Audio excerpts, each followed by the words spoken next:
हाँ जी। कैसे हो आप सब? उम्मीद है आप सब बढ़िया होंगे, फर्स्ट क्लास एकदम बढ़िया। जैसे कि आप सभी को पता है, आज तो गांधी जयंती और दशहरा एक ही दिन है। एक तरफ हिंसा और एक तरफ अहिंसा। एक ने अहिंसा से नाम कमाया, एक ने हिंसा से नकारात्मक नाम कमाया। तो ये तो हो गई आज की बात। जैसे कि आप सभी को पता है, हम आज जो है राजस्थान का इतिहास शुरू करने वाले हैं। कौन सा इतिहास शुरू करेंगे? राजस्थान का इतिहास। और राजस्थान के इतिहास में भी कौन सा इतिहास शुरू करेंगे? तो वो हम स्टार्ट करेंगे मध्यकालीन इतिहास। कौन सा इतिहास? मध्यकालीन इतिहास।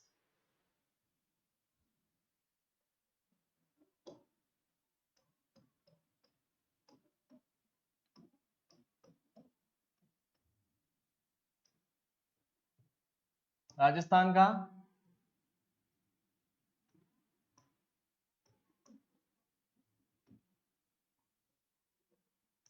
मध्यकालीन इतिहास।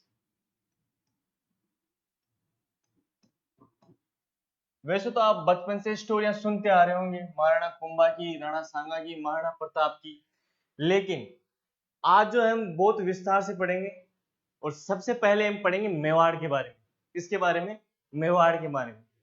तो जो सबसे पहले हम राजस्थान का कोई क्षेत्र लेंगे, वो कौन सा लेंगे? मेवाड़। कौन सा क्षेत्र लेंगे? मेवाड़। अब मेवाड़ देखते ही पहले तो हमारे माइंड में ये चीज आनी चाहिए कि राजस्थान का ऐसा कौन सा भाग है जिसको हम मेवाड़ बोल सकते हैं। भाई, राजस्थान के ऐसे कौन से जिले हैं जिनको हम मेवाड़ बोल सकते हैं? तो कई सारे लोग हैं जो अपने दिमाग में प्रेशर डालते हैं, उनसे पूछते हैं कि भाई हाँ बताओ, मेवाड़ के डिस्ट्रिक्ट बताओ। तो वो ज्यादा से ज्यादा चित्तौड़गढ़, ये ज्यादा से ज्यादा उदयपुर का नाम लेंगे। उससे ज्यादा फिर वो आगे चले जाएंगे डूंगरपुर बांसवाड़ा की तरफ। तो ऐसा नहीं करना है। जो राजस्थान के मात्र 6 जिले हैं, कौन से जिले हैं? 6 जिले। वो ही किस में शामिल है? मेवाड़ में। किस में शामिल है? मेवाड़ में। मेवाड़ में कौन कौन से 6 जिले हैं? तो सबसे पहले हम देखते हैं भीलवाड़ा। फिर उसके पास में जो तिलकनुमा या पानी की बूंद की आकार का जो जिला है, वो कौन सा है? राजसमंद। उसके बाद में हम देखते हैं उदयपुर। उदयपुर का छोटा बच्चा सलूम्बर, प्रतापगढ़ और चित्तौड़गढ़। ये जो 6 जिले हैं, उनको ही हम क्या बोलते हैं? मेवाड़ बोलते हैं। जैसे कि आप डायग्राम डायग्राम से समझिए।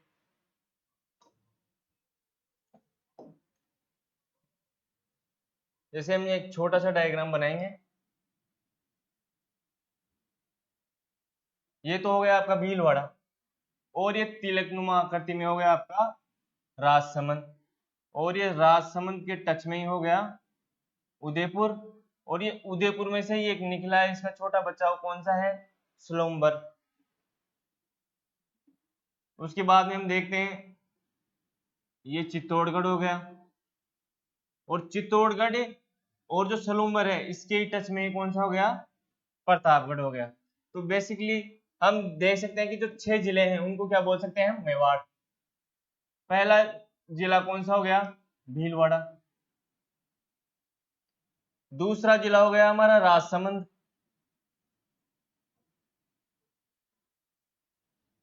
ये हो गया हमारा उदयपुर, जिसको हम झीलों की नगरी के नाम से भी जानते हैं।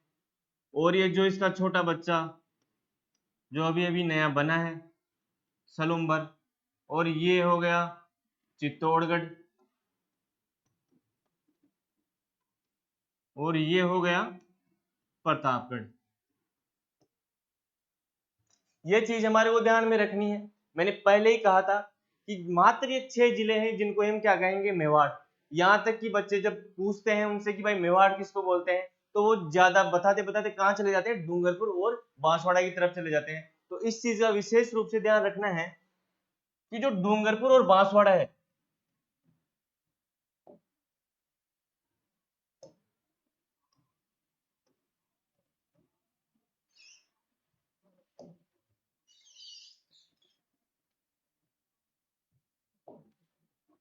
कौन कौन से हैं? डूंगरपुर और बांसवाड़ा। ये जो क्षेत्र है, इसको किस नाम से जाना जाता है? इस क्षेत्र को जाना जाता है वागड़ के नाम से। कौन सा क्षेत्र है ये? वागड़ का क्षेत्र। तो ये चीज हमेशा ध्यान रखनी है, ये नोट में ही डाल के रखनी है हमारे को कि डूंगरपुर और बांसवाड़ा को किस नाम से जाना जाता है, वागड़ क्षेत्र के नाम से जाना जाता है। यहां तक कोई समस्या आपको? मेवाड़ किसे कहते हैं? राजस्थान के मात्र दक्षिण तीन 6 जिले जिनको हम क्या बोल सकते हैं, मेवाड़ बोल सकते हैं। बांसवाड़ा और डूंगरपुर का हमारे को विशेष रूप से ध्यान रखना है, इनको किस में इंक्लूड नहीं करना है, मेवाड़ में इंक्लूड नहीं करना है। नेक्स्ट हम देखते हैं मेवाड़ देख लिया हमने भाई, मेवाड़ किसको कह सकते हैं हम? अब ये एक क्षेत्र विशेष हो गया। अब इस क्षेत्र विशेष के हम प्राचीन नाम देखें, जैसे कि आप सभी को पता है यूपी में योगी जो हमारे योगी आदित्यनाथ जी हैं, उन्होंने काफी नाम चेंज किए हैं, पुराने शहरों के नए नाम उनको दिए हैं।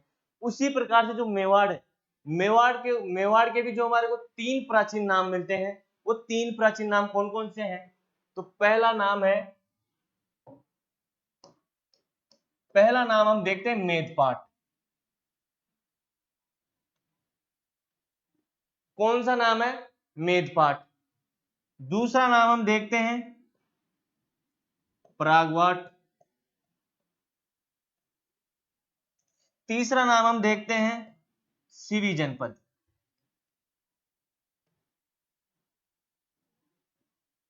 सीवी जनपद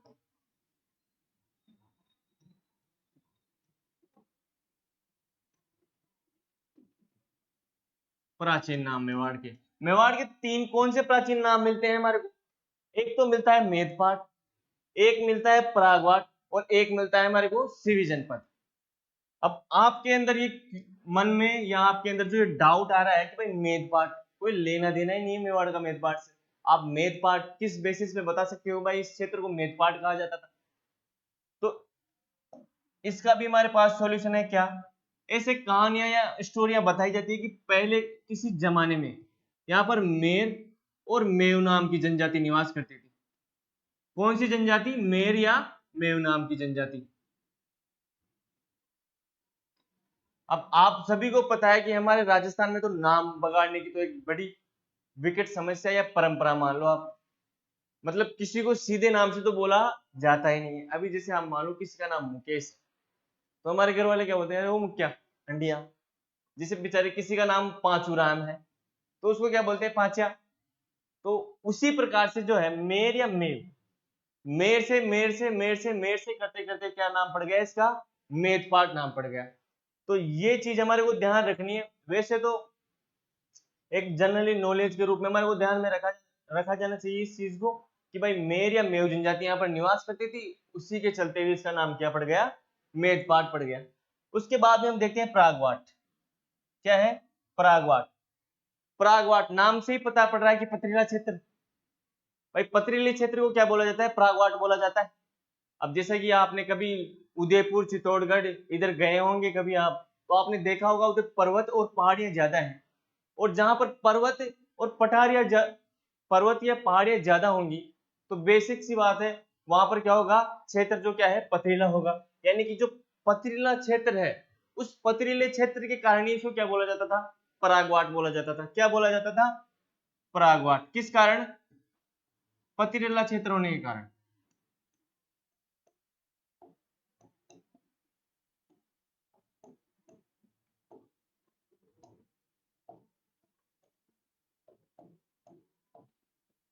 नेक्स्ट हम देखते हैं सीवी जनपद। जनपद पे ज्यादा गौर नहीं करना है, जब आगे हम पढ़ेंगे, जब 16 जनपद आपको अच्छे तरीके से पढ़ाऊंगा, तो यहाँ पर अपन को सिर्फ एक ध्यान रखना है कि मेवाड़ का प्राचीन नाम क्या है? सीवी जनपद। अब सीवी जनपद क्यों कहा गया है इनको? फिर से आप रीजन जानना चाहोगे कि भाई आप तो पता नहीं क्या क्या नाम बता रहे हो, बट इनके पीछे का लॉजिक तो दो भाई, किस लॉजिक के बेसिस पे हम बोल सकते हैं कि इसका नाम सीवी जनपद है? तो सबसे पहले ऐसे कहा जाता है किसी टाइम में सीवी, मालव और योद्धे, ये जातियां हैं जो कहां आती है? राजस्थान की तरफ आती है। अब राजस्थान की तरफ क्यों आई है? आप सभी ने इंडियन हिस्ट्री में पढ़ा होगा कि जब सिकंदर पंजाब पर अटैक करता है, वो इतना भयंकर, इतना भीषण अटैक करता है कि जो वहां की जनता है, जो जनजातियां है, वो भाग कर किधर आ गई, राजस्थान की तरफ आ गई। उसी प्रकार से जो ये सिवी नाम की जो जनजाति है वो कहाँ आकर निवास करती है, वो मेवाड़ में आकर निवास करती है। कहाँ पर निवास करती है, मेवाड़ में। कहाँ पे रहने स्टार्ट करती है, मेवाड़ में, और उसी से इसका नाम क्या पड़ गया, सिवी जनपद नाम पड़ गया। अब आप फिर ऐसे बोलोगे आप तो कहानियां बना रहे हो, ये तो कोई ऑथेंटिक सोर्स है क्या आपके पास जिससे आप ऐसे दावा कर सकते हो कि भाई इसका नाम क्या था, सीवी जनपद? तो हाँ बिल्कुल जरूर हमारे पास एक सोर्स है जिससे हम बिल्कुल ये आइडिया लगा सकते हैं भाई इसका नाम क्या है, सीवी जनपद। वो सोर्स कौन सा है? तो आपने नगरी सभ्यता के बारे में पढ़ा होगा। कौन सी नगरी सभ्यता? कहाँ है, चित्तौड़गढ़ में। जो ये नगरी सभ्यता है, यहां से हमारे को कुछ सिक्के प्राप्त हुए हैं, उन पर स्पष्ट रूप से लिखा हुआ है क्या है, सिवी जनपद। क्या लिखा हुआ है, सिवी जनपद। उसके बेसिस पे हम कह सकते हैं कि जो मेवाड़ का प्राचीन नाम है सिवी जनपद, वो किस कारण से भी है, सिवी जनजाति के कारण से। और ये जो सिक्के मिले हैं हमारे को,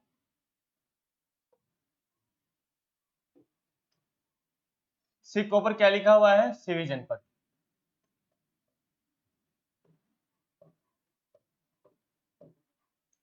यहां तक कोई समस्या?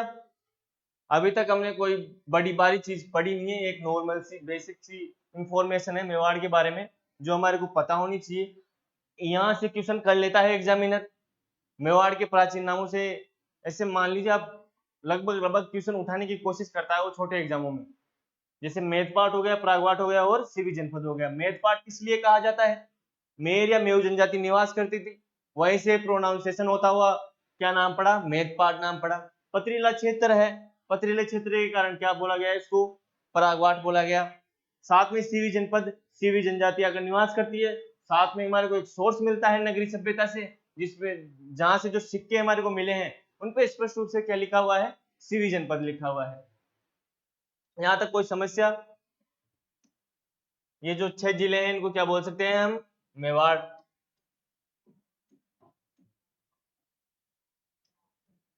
चलो मेवाड़ की बातें हो गई, अब बात आती है वंश के ऊपर। भाई कौन सा वंश था जो मेवाड़ पर शासन कर रहा था, या कौन सा ऐसा वंश है जो सबसे पहले मेवाड़ में था? तो हम बात करते हैं गुहिल वंश की। कौन से वंश की, गुहिल वंश की।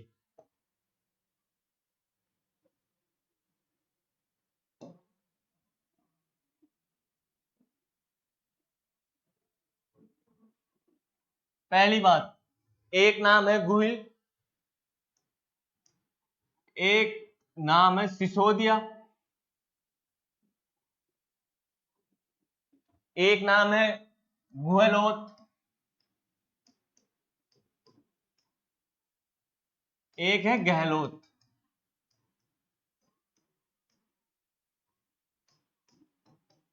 तो सबसे पहले ये कंफ्यूज नहीं होना है, ये नाम देखकर ये सब क्या है, एक ही वंश है। कौन सा, गुहिल वंश।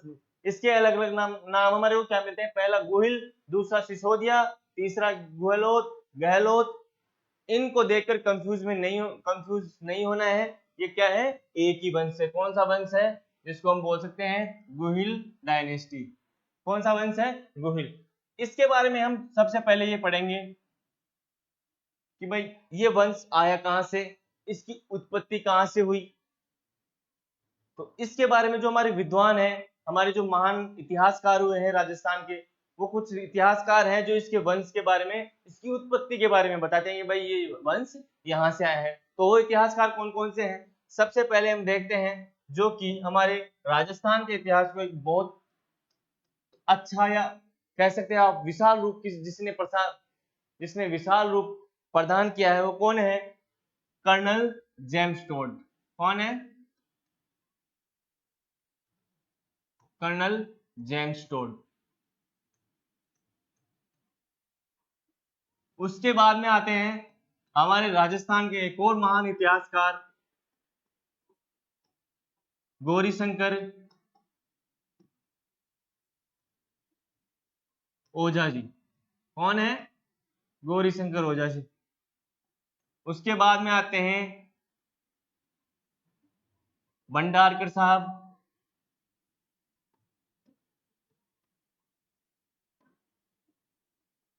एक नाम और पढ़ते हैं हम, वीर विनोद वाले हमारे श्यामल दास जी।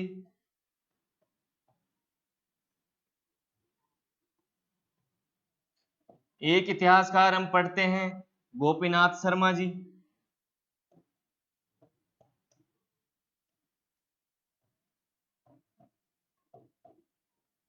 एक इतिहासकार हुए हैं अबुल फजल।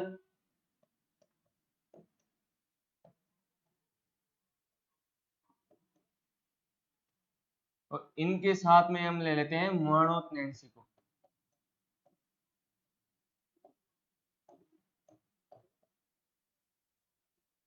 कौन कौन से इतिहासकार हैं जिन्होंने अपने मत यहाँ पर दिए हैं गुहिल वंश को लेकर? वो कौन कौन से इतिहासकार हैं? कर्नल जेम्स टोड, उसके बाद में गौरीशंकर ओझा जी, भंडारकर साहब, श्यामल दास जी, गोपीनाथ शर्मा जी, अबुल फजल जी और मोहम्मद नैन्सी।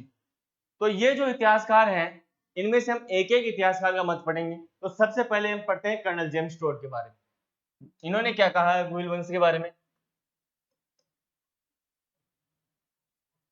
कर्नल टोड कौन है? Colonel Tod. इनका मानना यह है कि गुजरात में एक जगह पड़ती थी वल्लभी।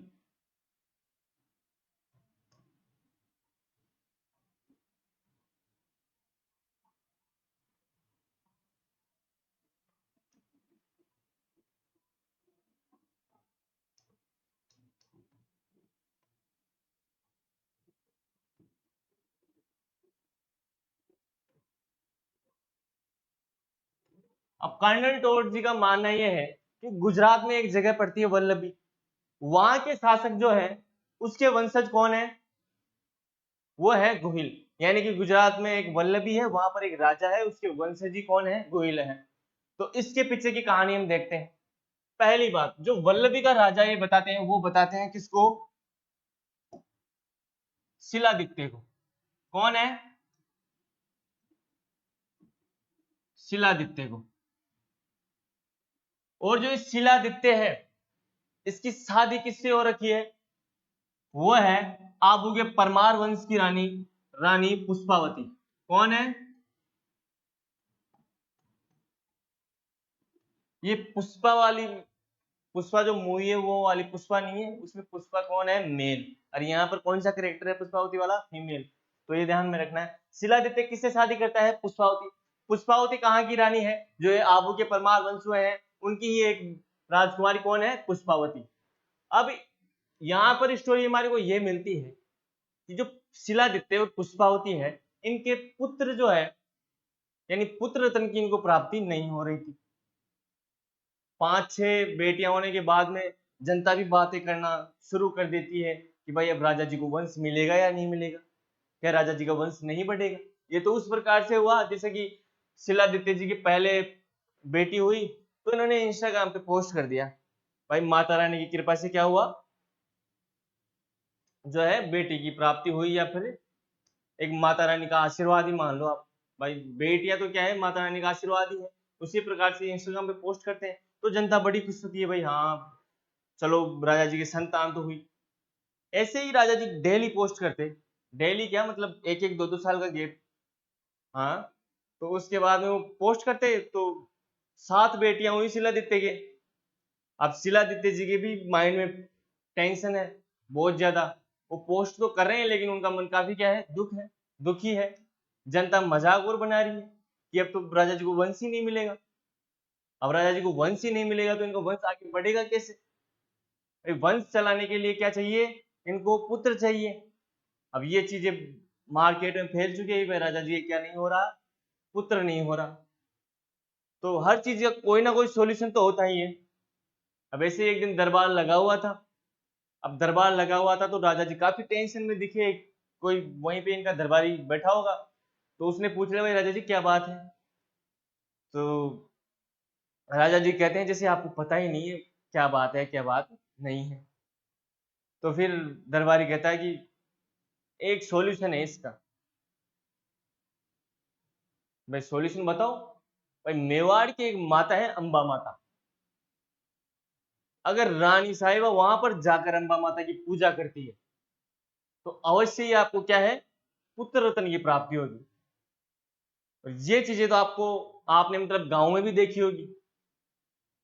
जैसे कि कोई परिवार है, वहां पे कोई व्यक्ति है, उसके 3-4 लड़कियां हो गई। अब वो गांव वाले ऐसा एनवायरनमेंट बनाते हैं, ऐसी वो थिंकिंग प्रोसेस बना लेते हैं कि जैसे कि बहुत बड़ा पाप कर दिया है इसने। क्या है, बहुत बड़ा पाप कर दिया है, इसकी 4 बेटियां हो चुकी है, ये तो पापी है, इसके तो बेटा ही नहीं हो रहा। इस तरह की साइकोलॉजियां वो बना लेते हैं, जो कि बेहद ही बेबुनियाद और वाहियात तरह की बातें हैं। फिर मैंने आपको बताया कि हर कोई ना कोई सॉल्यूशन तो मिल ही जाता है। अब गांव की जो महिलाएं हैं वो तो और भी ज्यादा इंटरेस्ट लेती है इसी में। वो महिलाएं होकर भी इस चीज का विरोध करती है कि भाई 4 पुत्रियां हो गई, पुत्र नहीं हो रहा, ये तो बहुत बड़ी समस्या हो गई। फिर वो इलाज बता दिए, भाई फलाने फलाने देवता के जाओ, डोग डोग वोग दो उनके, फिर जाकर आपको क्या होगा, पुत्र होगा। और बाई चांस ये सीक्वेंस सही भी बैठ जाता है, किसी ने बताया कि आप वहां पे जाओ, आपको अवश्य पुत्र रत्न की प्राप्ति होगी।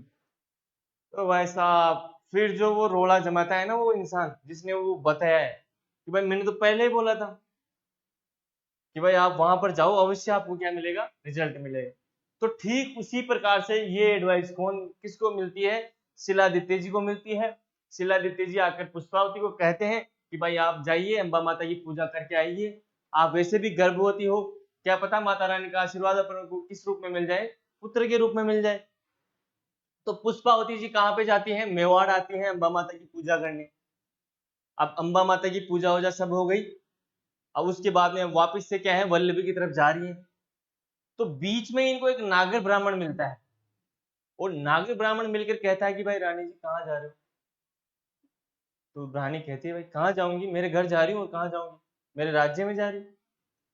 तो ब्राह्मण बड़ा दुखी मन से कहता है कि रानी साहिबा वहां पर कुछ भी नहीं है। तो पुष्पावती कहती है तो आपका दिमाग तो सही है ना, क्या बोल रहे हो, आपको पता है ना मैं कौन हूँ, जानते हो ना आप। फिर ब्राह्मण जोर देके कहता है कि रानी साहिबा जैसे ही आप अम्बा माता की पूजा करने आते हो, वहां पर वल्लभी पे दुश्मनों का अटैक होता है, आक्रमण होता है। यहाँ तक कि हमारे राजा भी मारे जा चुके हैं, समस्त जो दरबारी विद्वान थे वो सब मर गए, जो महिलाएं थी उन्होंने क्या कर ली है, सती कर ली है।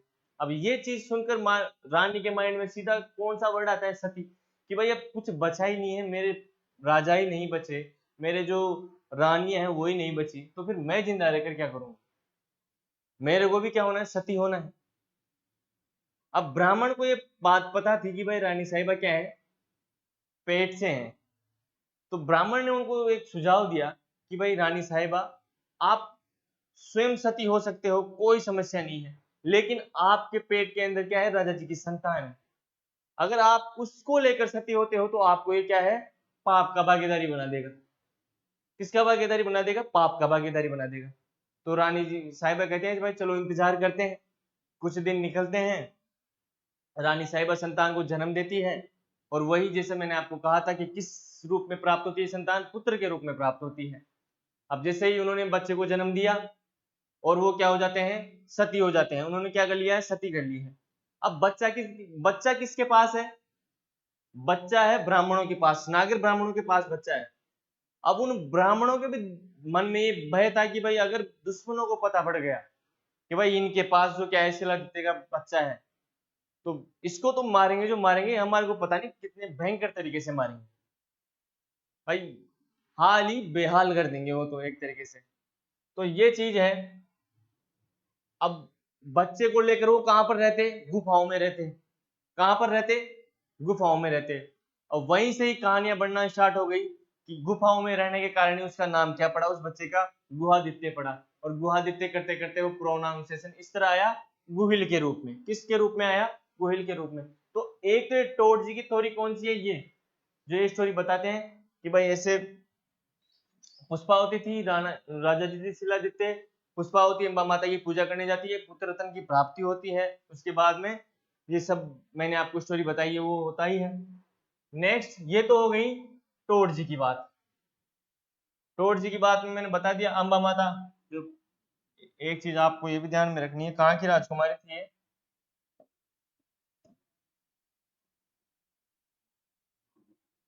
आबू के परमार वंश की।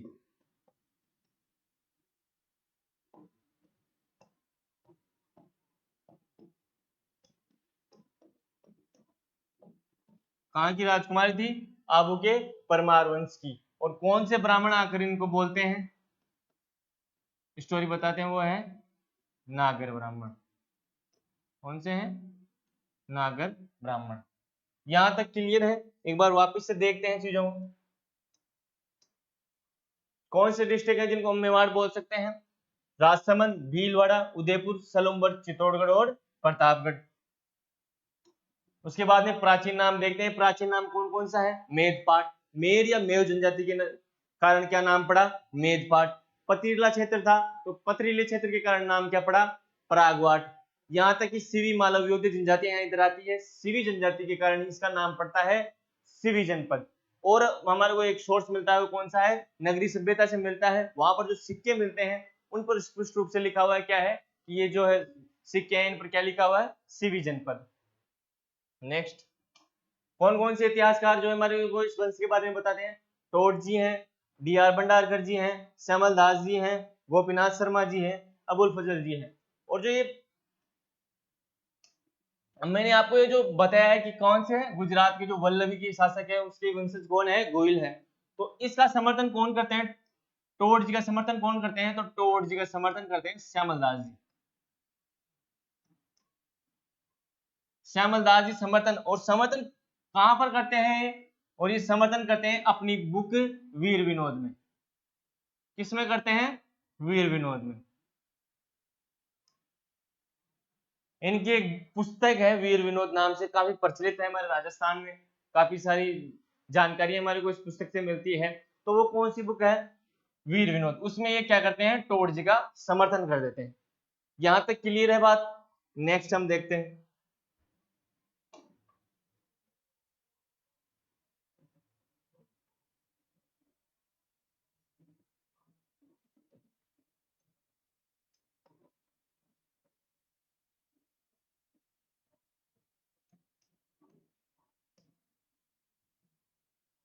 अब जो डिया भंडारकर जी हैं, तो भंडारकर जी ऐसे कहते हैं भाई ये ब्राह्मणों के वंशज है। क्या है? ये ब्राह्मणों के वंशज है। कौन? गुहिल। तो इनके बारे में एक सिंपल सी लाइन हमारे को याद में रखनी है। इन्होंने क्या बताया है? जो ये क्या है? ब्राह्मण वंशीय है।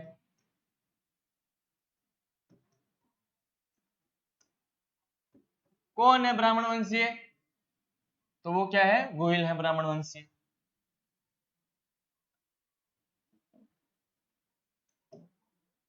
उसके बाद में अबुल फजल जी हमारे को कहते हैं,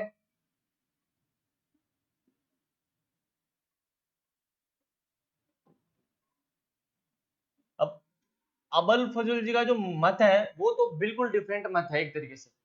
अबुल फजल जी ऐसे कहते हैं भाई एक ईरान का शासक था नौशेरवा खा आदिल। कौन था? वहां का बादशाह कौन था उस समय? नौशेरवा खा आदिल। उस नौशेरवा खा आदिल के वंशज कोई है, तो वो कौन है? वो है गोहिल। तो ये क्या कहते हैं? इनका मानना ये है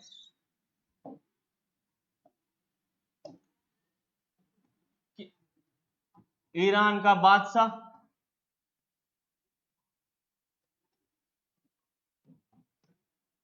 ईरान का बादशाह कौन है? नौशेरवा खा आदिल। नौशेरवा खां आदिल, ये उसके वंशज हैं। कौन कहता है? ये अबुल फजल जी। अब हमारे को इस पे ज्यादा जोर नहीं देना है। ये सब अपने मत दे रहे हैं। जैसे कि आप कोई भी इंसिडेंट होता है तो आप भी अपना ओपिनियन रखते हो ना। आपको किसी चीज के बारे में जानकारी है तो आप अपना ओपिनियन रखते हो उस चीज के बारे में। उसी प्रकार से ये भी क्या कर रहे हैं? इनको जो जानकारी दी उसी बेसिस पे क्या कर रहे हैं? अपने ओपिनियन यानी कि अपने मत दे रहे हैं। चलो ये बात है, ठीक है। अब उसके बाद में सबसे बढ़िया ग्रांड एंट्री कौन लेते हैं? वो एंट्री लेते हैं हमारे गोपीनाथ, सॉरी, गौरीशंकर ओझा जी। कौन लेते हैं?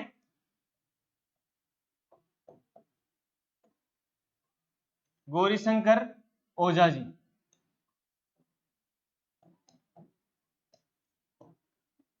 गौरीशंकर ओझा जी कहते हैं भाई तुम पागल हो क्या, या आपका दिमाग खिसक गया है? कैसी बहकी बहकी बातें कर रहे हो आप, कुछ भी मन में आए वही बोल रहे हो? क्या सोर्स है आपके पास कि आप ऐसे दावा कर सकते हो कि भाई वल्लभी से आए हुए हैं? क्या सोर्स है आपके पास कि भाई ईरान का बादशाह नौशेरों का आदिल है उसके वंशज हैं? आपके पास क्या सोर्स है कि ये ब्राह्मण वंशीय है? तो सभी का दिमाग हिल जाता है। टोड जी भी कहते हैं यार ये पता नहीं क्या करने वाला है। टोड जी का दिमाग खराब, फजल जी का दिमाग खराब, भंडारकर जी ऐसे ही सदमे में चले गए।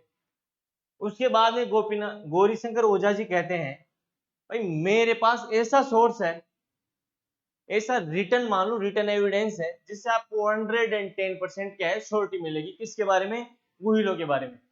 वो सोर्स कौन सा है? तो वो है, कौन सा अभिलेख है? सामोली का अभिलेख।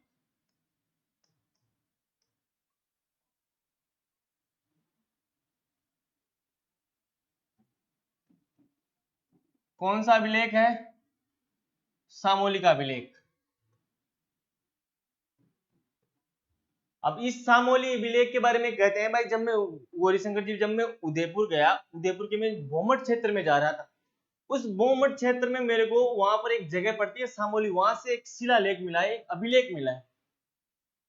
उस अभिलेख में ऐसे बताया गया है कि भाई ये जो अभिलेख है ये किससे संबंधित है? पहली बात तो ये शिलादित्य से संबंधित है। किससे संबंधित है? शिलादित्य से। साथ में इसका समय भी वहां पे लिखा हुआ है। तो समय क्या लिखा हुआ है इसका? तो हमारे को इसका समय मिलता है 646 एडी, 646 ईस्वी मिलता है हमारे को। और जो सामोली का अभिलेख है कहां से मिलता है? उदयपुर से। कहां से मिलता है? उदयपुर से। साथ में इसके खोजकर्ता कौन है?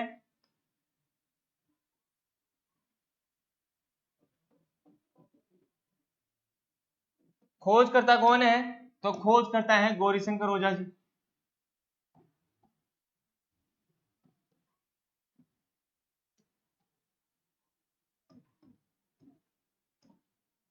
कौन है?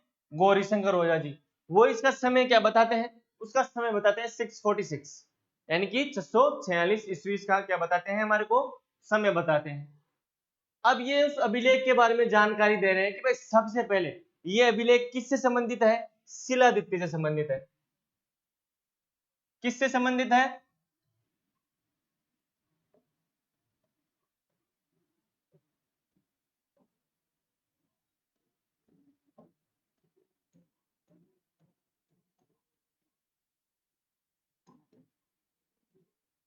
किससे संबंधित है? शिलादित्य से संबंधित। अब ओझा जी कहते हैं अब मेरे को उसमें बड़ी इंटरेस्टिंग एक चीज मिलती है। तो सारे इतिहासकार पूछते हैं कौन सी इंटरेस्टिंग चीज मिल गई आपको जो आप इतना कॉन्फिडेंस से बोल रहे हो? तो वो कहते हैं इसमें एक लाइन लिखी हुई है। क्या? इसमें एक लाइन लिखी हुई है, और वो लाइन ये है कि जो गुइल है, इस गुइल का 5वां नंबर का जो वंशज है,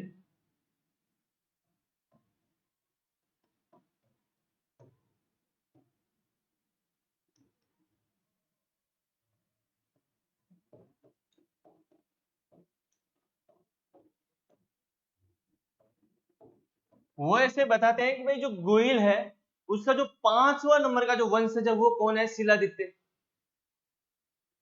ये चीज सुनकर टोड, श्यामलदास जी सब हैरान हो गए। और ओझा जी कहते हैं और बताओ कौन कौन सी झूठी कहानियां सुना रहे थे आप? बढ़िया मार्केट में वैल्यू बनी हुई थी आपकी, बढ़िया कहानियां सुना रहे थे झूठी मोटी। अब बताओ, यहाँ पे तो सिस्टम ही पूरा उल्टा हो गया। आप तो कह रहे हो कि शिलादित्य के वंशज है गोइल, यहाँ पे तो कुछ और ही दिख रहा है। यहाँ पर तो ऐसे दिखाई दे रहा है कि गोइल के 5वें नंबर का वंशज कौन है? शिलादित्य है। फिर इतिहासकार क्वेश्चन करते हैं तो बाकी के कहाँ हैं बीच वाले, उनके नाम तो बताओ। तो फिर इनकी भी जानकारी हमारे को, बीच के जो शासक है उनसे आठपुर जो अभिलेख मिलेगा हमारे को, हम आगे पढ़ेंगे आठपुर अभिलेख के बारे में। तो उस अभिलेख में ये 5 वंशज लिखे हुए हैं, और वो वंशज कौन कौन से हैं वो इस प्रकार है। भाई एक तो भोज हो गया, एक हो गया महेंद्र,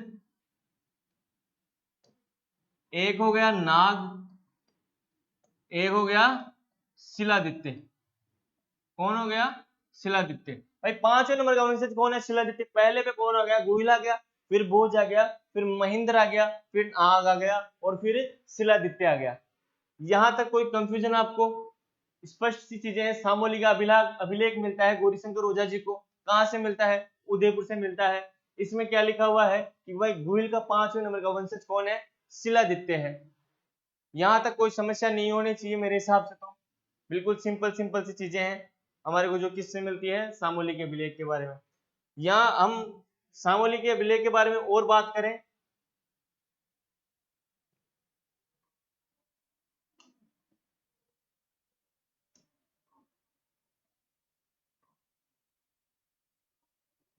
तो इसमें हमारे को एक जानकारी और मिलती है, जावर माता का मंदिर।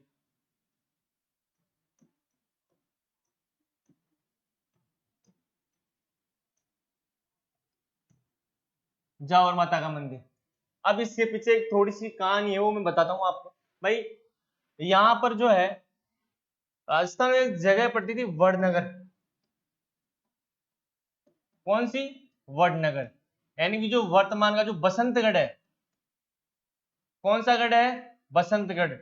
और कहाँ है? सिरोही में। कहाँ है? सिरोही में। यहां पर एक महाजन नाम का समुदाय रहा करता था।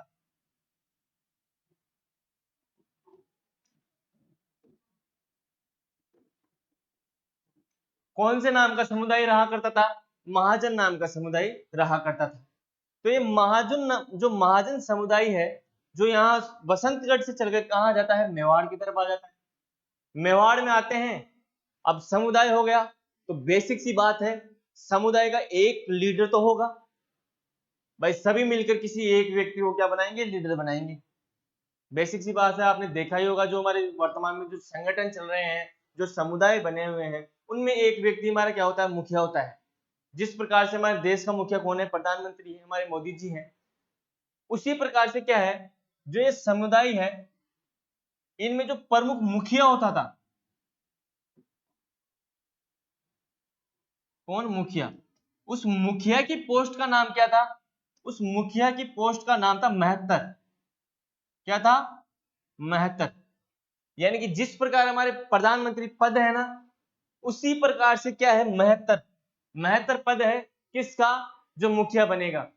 यानी कि जैसे मान लो मैं मुखिया बन गया, तो मेरे आगे क्या लगेगा? महत्तर लिखा जाएगा। या तो मेरे नाम से पहले बोला जाएगा महत्तर, या फिर बाद में। तो ठीक उसी प्रकार से पूरे समुदाय ने मिलकर एक जयंतक नाम का व्यक्ति था, एक जयंतक नाम का व्यक्ति था, उसको इस समुदाय का क्या बना दिया गया? मुखिया बना दिया गया। अब जयंतक एक दिन बैठा हुआ था, बैठा बैठा सोच रहा था, भाई मैं क्या करूं यार, ऐसा कौन सा काम करूं जिससे मेरा नाम हो, समुदाय में मेरी बातें हो, चर्चा हो।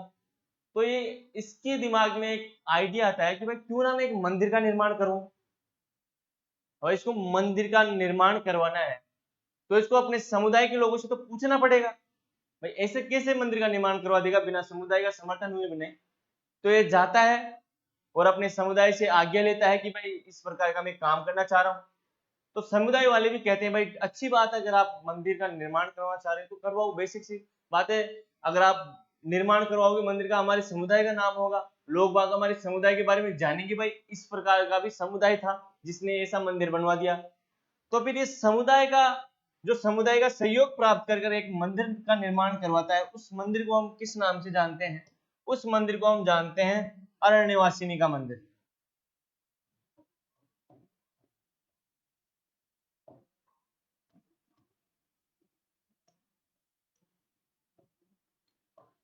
और वो जो अरण्यवासिनी का मंदिर है, उसी मंदिर का नाम क्या है? उसी मंदिर का नाम क्या है? जावर माता का मंदिर। क्लियर चीजें? एक कहानी बताई ताकि आपके माइंड में वो चीज रहे कि जो अरण्यवासिनी का जो मंदिर है, उसी को क्या हम बोलते हैं? हम जावर माता का मंदिर। और ये मंदिर ऐसे कहा जाता है, इतना बड़ा मंदिर था कि इसमें 18 तो लोग थे जो गायन वगैरह का काम किया करते थे। जैसे कोई ढोल बजा रहा है, कोई मंजीरे बजा रहा है, कोई राग ले रहा है, तो कितने व्यक्ति बैठा करते थे? 18 व्यक्ति। तो उससे आप आइडिया लगा सकते हो कि मंदिर कितना बड़ा था। ये चीजें यहाँ तक क्लियर? कोई समस्या, कोई डाउट? मेरे हिसाब से तो सिंपल सी चीजें हैं, कोई ज्यादा बड़ी भारी चीजें हैं नहीं, तो आपको कोई समस्या भी नहीं होनी चाहिए। उसके बाद में हम देखते हैं भाई, अब जैन तक ने मंदिर का निर्माण करवा दिया। अब पता नहीं क्यों इसके मन में अचानक से एक दिन बैठा था तो ये भाव आ गया कि भाई मैं क्या कर रहा हूँ जीकर, मेरे को क्या चाहिए? मोक्ष चाहिए। मैं इस मोह माया से दूर होना चाहता हूँ। किससे दूर होना चाहता हूँ? मोह माया से। ये तो ठीक उसी प्रकार से हो गया जब जैसे हम दो दोस्त मिलते हैं तो एक की वो भावना जाग जाती है, भाई यार सब मोह माया है। जब इंसान को कुछ मिल रहा नहीं होता है ना, यानी कि वो कुछ प्राप्त करना चाह रहा है और वो उसको नहीं मिल रहा, तो फिर वो किस चीज पे छोड़ देता है बात को? मोह माया पे। ये मोह माया है, इनसे मेरा लेना देना नहीं है। तो ठीक जैन तक भी अपने दोस्त के पास बैठा था तो उसको बता रहा था कि भाई यार सब मोह माया है, क्या करेंगे जी कर। तो ये इतना प्रभावित था, इतनी मोक्ष की लालसा हुई इसको कि ये जाता है देवबुक नामक स्थान पर। कहां पर? एक जगह पड़ती है देवबुक नामक स्थान की, वहां पर जाता है और क्या कर देता है? आत्मदाह कर लेता है, यानी खुद को जला लेता है। इस प्रकार से हुआ जाता है मोह माया से दूर। ये जो आप बातें करते हो ना भाई ये सब मोह माया है, मेरे को तो मोह माया से दूर होना है, अगर आप इसे धरती पे जी रहे हो तो किसी ना किसी के मोह में, किसी ना किसी माया के पीछे हो। और ये चीजें फैक्ट है। मोह माया से इंसान जब ही मुक्त हो सकता है जब इस दुनिया से मुक्त होगा। तो ये चीजें बोलना बंद करो कि भाई मोह माया है सब। ये मतलब इंसान सब किस चीज के लिए करता है? इंसान मोह और माया के लिए करता है। भाई मैं यहाँ पे गला फाड़ रहा हूँ, क्यों फाड़ रहा हूँ? मेरे को क्या चाहिए? पैसा चाहिए, माया चाहिए, नाम चाहिए।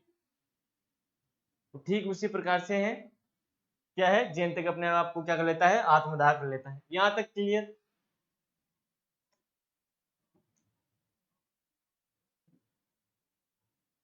उसके बाद हमारे को एक चीज और है, यहाँ पर खाद्यान्न और उद्यान की भी हमारे को जानकारी मिलती है। किससे?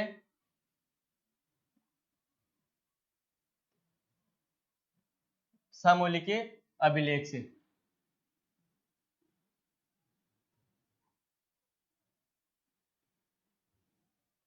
यहां तक क्लियर? तो एक बार वापस से देखते हैं हम चीजों को, क्या क्या पढ़ा है हमने आज।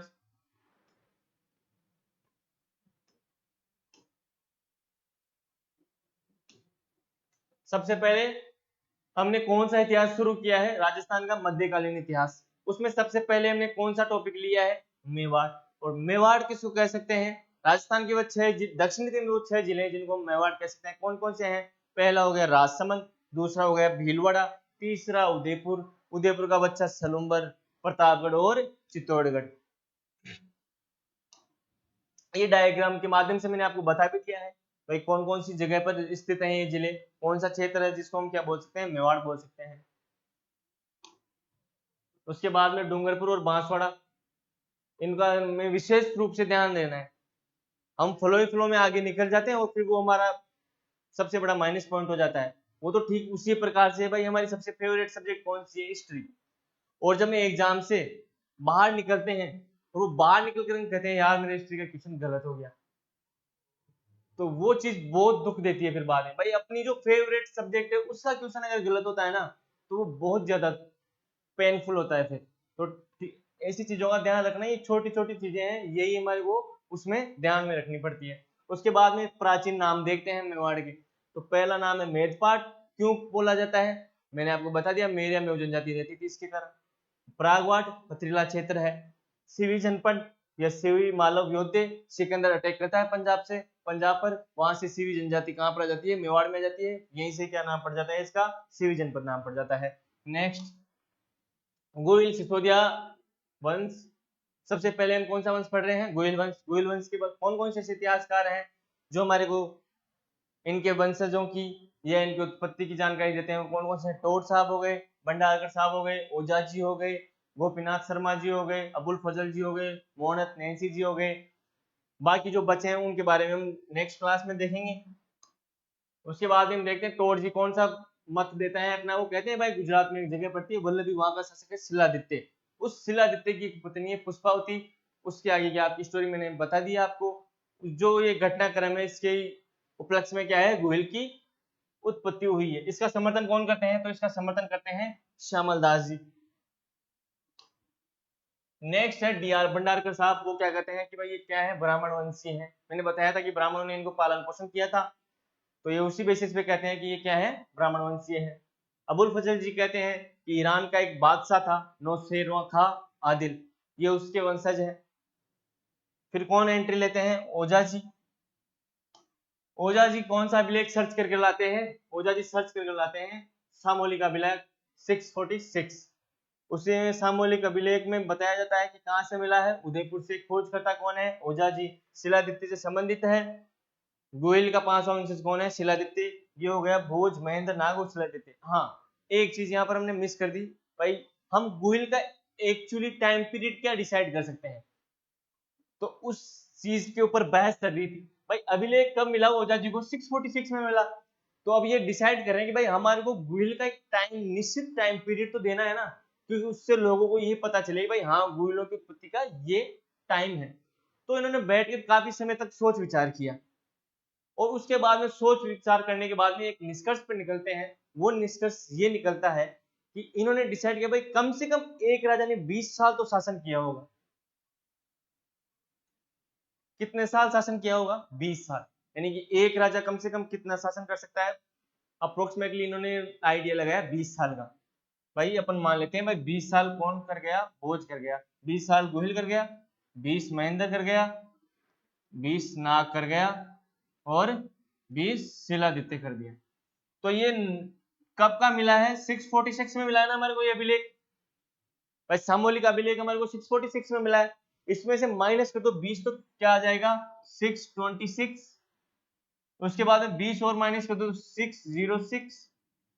उसके बाद में 20 और माइनस कर दो तो 586, और 586 माइनस करने के बाद में 20 माइनस करने के बाद हमारे पास गोयल का जो टाइम पीरियड निकल कर आता है वो क्या आता है, 6566, यानी कि 566 ईस्वी।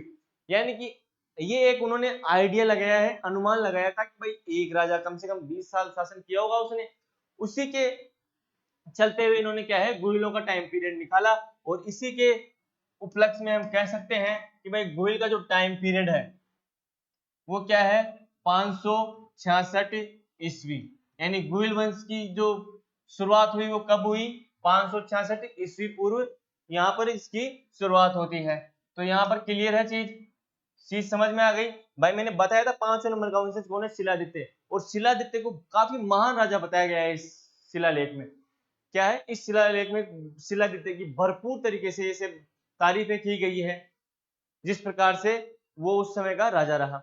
तो उसी के अकॉर्डिंग इन्होंने 20-20 साल टाइम पीरियड फिक्स किया, उसी के अकॉर्डिंग इन्होंने गोयलों का भी टाइम पीरियड फिक्स कर दिया। नेक्स्ट उसके बाद में हम देखते हैं भाई जावर माता का मंदिर। इसके बीच की स्टोरी मैंने बता दी।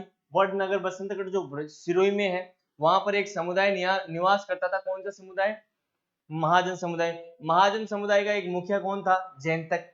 पद का नाम क्या था, महतर नाम था। वो किससे आगे लेता है, अपने समुदाय से, और किसका मंदिर बनवा देता है, अरण्यवासिनी का मंदिर बना देता है। और उस अरण्यवासिनी के मंदिर को क्या नाम, किस नाम से जाना जाता है, जावर माता के नाम से जाना जाता है। क्लियर यहाँ तक। नेक्स्ट जो है खाद्यान्न उद्योग की भी हमारे को इस अभिलेख से जानकारी मिलती है कि भाई मेवाड़ में खाद्यान्न उद्योग किया जा रहा था उस समय, हथियार वगैरह बनाने के लिए। तो ये यहाँ तक कोई समस्या। और एक बार फिर से मैं आपको गांधी जयंती और दशहरा की हार्दिक शुभकामनाएं देना चाहूंगा। भाई जिस प्रकार आप गांधी जी के बारे में अपने जो नकारात्मक थॉट रखते हैं, मैंने कई लोगों से इसे सुना है कि गांधी जी ऐसे हैं, गांधी जी वैसे हैं। तो सबसे पहली बात मैं इसे ये बताना चाहूंगा आपको, भाई जो हमारे गांधी जी हैं, कौन है गांधी जी, उन्होंने कौन सा मार्ग लिया, सबसे पहले अहिंसा का मार्ग। कौन सा मार्ग अपनाया था, अहिंसा का। नेक्स्ट चीज ये है कि जो गांधी जी हैं एक बहुत ही संबल परिवार से, यानी कि आर्थिक रूप से सशक्त परिवार था इनका। ये वकालत करने गए, वकालत करते हुए ही इन्होंने चीजों का जो है वहां पर प्रेस्क्रिप्शन देखा कि भाई कौन कौन सी चीजें हो रही हैं। इन्होंने वहां पर ऑब्जर्वेशन किया चीजें कैसे होती है, कैसे इनमें यहाँ पर कालो गोरों में भेद किया जाता है। अफ्रीका गए, जब उनको पता पड़ा इस चीजों का। यानी कि वो इंसान, उसको बिल्कुल भी आवश्यकता नहीं थी जिस प्रकार से उन्होंने इतने अच्छे अच्छे काम किए हैं। और मैं ऐसे कहता हूं, जिसने गांधी पढ़ा है ना, जिसने गांधी पढ़ा है ना, वो कभी भी गांधी जी की, आप समझ सकते हो, मतलब ऐसे बुराई नहीं कर सकता। जिसने गांधीवाद पढ़ा है, गांधी जी के बारे में पढ़ा है, वो कभी भी गांधी जी की बुराई नहीं कर सकता। ऐसे थोड़ी ना राष्ट्रपिता कहते हैं यार उनको। आपको पता है, जो ब्रिटिश सरकार थी, वो भारत में किसी एक ही बंदे से डरती थी। वो कौन था? महात्मा गांधी। उनको पता है कि भाई अगर कुछ भी इसको बोला तो ये कल पूरे देश को लेकर बैठ जाएगा। यानी पूरे देश की जनता एक तरफ और गांधी जी एक तरफ। यानी कि अगर गांधी जी के बारे में कुछ भी बोला जाएगा तो वो क्या है, पूरे देश को लेकर क्या होगा, अनशन पे बैठ जाएगा। और आपने इसके परिणाम देखे हैं। जब जब भी इसने, मेरे को आप वर्तमान में बताओ, ऐसा कौन सा लीडर है जो पूरे देश को एक तरफ ले जा सकता है? नहीं है ना। और ना मेरे हिसाब से कभी जिंदगी में आएगा ऐसा लीडर। एकमात्र महात्मा गांधी जी थे जिनके कहने पर पूरा देश, अगर गांधी जी कहते भाई इधर चलना है तो पूरा देश उनके साथ ही चला जाया करता था। क्योंकि उनका मार्ग कौन सा था? अहिंसा का मार्ग था। और उसी से प्रेरणा मिली है। भाई अहिंसा के चलते ही हम अपने क्या है, अधिकारों की मांग कर सकते हैं। हम हमारे अधिकारों को प्राप्त कर सकते हैं। लो आप हिंसा कर लो और फिर आप अधिकारों की मांग करो, देखिए आपकी लाठीचार्ज नहीं हो जाएगा क्या? शांतिपूर्ण धरना प्रदर्शन करना किसने सिखाया? तो वो सिखाया गांधी जी ने। भाई शांत रहो, बैठे रहो, सरकार अपने आप क्या है, झुक जाएगी। जितना समय तक शांत रहोगे, जितने समय लंबे समय तक बैठोगे, तो सरकार को क्या है, झुकने पर मजबूर होना पड़ेगा। अब एक तरफ बात करें रावण की। रावण अपने समय का एक महान प्रखंड विद्वान था। उसने हजारों चीजें अच्छी करी अपनी जिंदगी में, लेकिन उसने एक चीज कौन सी खराब करी कि उसने क्या है, सीता का अपहरण कर लिया। क्या है, सीता जी का अपहरण कर लिया। यानी उस एक बुराई के पीछे उसकी हजार जो अच्छाइयां हैं वो क्या हो गई, छिप गई। और आज हम उसी रूप में उसको दहन करेंगे रात में। तो ठीक आप उसी प्रकार से इन चीजों का ध्यान रखिए भाई। आप अपने जो व्यक्तित्व है उसके ऊपर है, जो बुराइयों का जो छाया मंडल छाया रहता है इंसान के ऊपर, उससे उसको क्या है, बच कर निकलना चाहिए। क्योंकि आपकी हजार अच्छाइयां लोगों को नहीं दिखेगी, और आपने एक बुराई का रास्ता अपना लिया, वो आपको इतना हाईलाइट कर देगा जिसका आप अनुमान भी नहीं लगा सकते। आज के लिए बस इतना ही। धन्यवाद।